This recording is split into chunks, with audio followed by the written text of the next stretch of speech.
Seterusnya ialah berkaitan dengan kaedah geometrik. Okey, kaedah geometrik ni dia lebih kepada peratusan. So, cara nak buat dia ni ialah kita ambil semula data asal tadi, data yang telah diberi oleh seorang tadi, iaitu tahun dan penduduk. Jangan ubah, ambil terus. Kemudian kita ambil pertambahan penduduk yang kita telah buat pada arithmetic tadi, kita terkira tadi ni ialah kolom 1, kolom 2, kolom 3 ialah yang kita telah kira menggunakan kaedah arithmetic. Tetapi untuk geometrik kita tambah lagi satu kolom di belakang, iaitu kolom berkaitan dengan peratus pertambahan penduduk. So caranya ialah 20,000 dibahagikan dengan 220,000. Ni mana dapat? Ini diambil dari sini. Okey, 1970 jumlah penduduk pada tahun 1970. So, pertambahan ini kita bahagikan kepada jumlah penduduk pada tahun sebelumnya. Bukan ni bahagi dengan ni ya. Ini bahagi dengan ni. Okey. Penduduk sebelumnya kali dengan 100%, kita akan dapat 9.1%. So, seterusnya kita akan buat 60,000 bahagi dengan jumlah penduduk sebelumnya, tahun sebelumnya.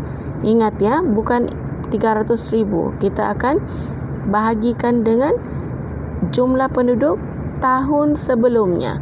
So 60,000 bahagi dengan 240,000 kali dengan 100%, kita akan dapat 25.0%. Kita teruskan untuk tahun 2000. So jumlah pertambahan ialah 80,000. 80,000 ini kita bahagikan dengan 300,000 kali dengan 100%, kita akan dapat 26.7. Kemudian kita akan tambahkan ke semua bilangan percentage ini, iaitu 9.1 kita tambah 25 tambah 26.7, kita akan dapat 60.8%. So, seperti biasa juga tadi, untuk dapatkan purata sedekat 60.8% kita bagi dengan 3. So, kita akan dapat 20.3%. So, cara dia ialah untuk kita anggarkan pada tahun 2010 menggunakan kaedah geometrik ialah 380. Ni ambil mana? Ni ambil daripada sini ya. Okey, so 380 bilangan penduduk pada tahun 2000 ditambah dengan percentage pertambahan tadi. Peratus pertambahan tadi dikali dengan jumlah pada tahun terakhir itu 2000 kali dengan ni persen dia, kita akan dapat 457,140. Okey. Begitu juga untuk tahun 2020. So, kita akan ambil nilai ini, kita akan tambah dengan peratus pertambahan tadi dikali dengan nilai yang ini, kita akan dapat 549,939. Itu ialah kaedah geometrik. Kalau kita perasan, apabila kita menggunakan kaedah geometrik dan juga kita menggunakan kaedah arithmetic, nilai dia adalah berbeza. Okey, namun demikian harus diingat bahawa this is just a projection. Ini cumalah anggaran sahaja. Contoh kedua ni ialah untuk kirakan jangkaan populasi pada tahun 1990, 2000 dan 2010 dengan menggunakan kaedah geometrik. Ini menggunakan kaedah geometrik pula. So, geometrik kalau kita ikut pada jadual tadi, dia adalah berkaitan dengan peratusan, betul? So, untuk kiraan kedua ini, benda yang sama menggunakan kaedah geometrik, tetapi penyelesaian adalah secara menggunakan kaedah rumus. So, caranya sama juga, tahun dan populasi, tahun yang sama, populasi yang sama seperti diberi dalam soalan. Kita cuma perlu add on atau tambah simbol untuk tahun dan simbol untuk populasi, yang mana kita akan ambil T sebagai simbol untuk tahun dan P sebagai simbol untuk populasi. So T1 maksudnya ialah tahun 1, T2 tahun kedua, T3 tahun ketiga, tahun keempat, seterusnya tahun ke-5. Okey, untuk yang ini ya.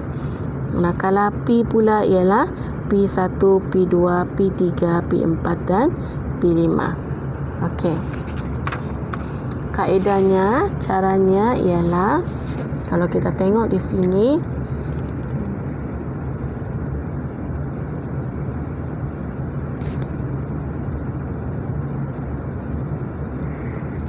kita akan gunakan rumus ln. Ni ln ya. So ada ln di depan. So KJ1, KJ2 ialah pertama bentuklah kita stand for K lah. So ln P2 bahagi dengan P1 per T2 tolak T1. Ini adalah rumus dia lah.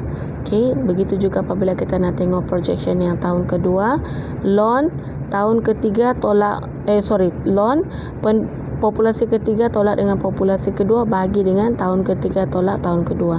Begitu juga dengan inilah, populasi 4 tolak populasi 3 tahun 4. Bezanya dengan yang tadi ialah untuk kaedah geometrik ni dia ada ln di hadapan ni.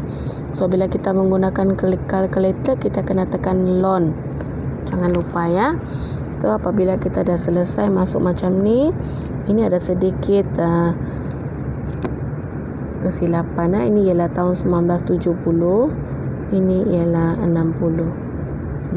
Begitu juga dengan ini 80, ini adalah 70 ya, Bayer. So ini calculate semua, kita dapatkan average dia bagi dengan 4, kita akan dapat jumlah ini. So jumlah ini nanti perkara yang sama juga kita buat, iaitu ln untuk tahun 1990, ambil ln 80,000 ni yang terakhir tadi, jumlah penduduk terakhir tadi, populasi penduduk pada tahun terakhir tadi dicampur dengan nilai inilah K average, lepas tu tolak tahun, sama seperti yang sebelum ini, cuma bezanya ada ln. So apabila kita mengira, jangan lupa tekan ln pada kalkulator ya, itu saja beza.